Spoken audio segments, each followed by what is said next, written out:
I think the main challenge is them just sparking the interest. But if they have the interest, I mean, I would get to be involved with like several different groups. Like if I think about some of the partnerships that are out there, I feel like you need to build a community. Once you have a community, it kind of like grows and fosters from that. So when you're independent and you're like, oh, I'm kind of interested, I don't think it really lights the fire until you have a community of people. So there's a lot of organizations out there, like Technovation is one that I partner with from LinkedIn and we sponsor, and they're young girls that are in high school, and basically they sponsor from companies, and we basically teach them how to program, and they present, and then it's a group of people that come together. So there's so many different groups out there that you can be part of, and that would be my best advice is if you have an interest, go find other people that are interested just the same and build that community.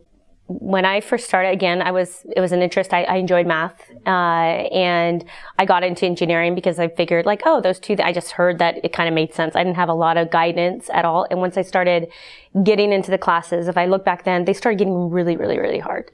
And I went to San Jose State. I was almost at the point where I almost like dropped out of school. It was so hard. I was working at the same time as the first person going to college in my family. And I remember I was just about, I got like a bad grade on a class. I did not do well. I failed.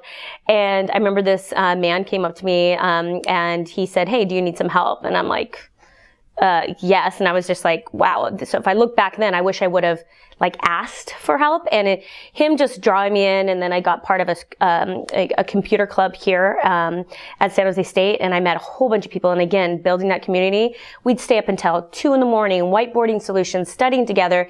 And then it becomes like fun. And then, speaking, 17 years forward, I mean, that's how work is. It is a community. It is about building something together.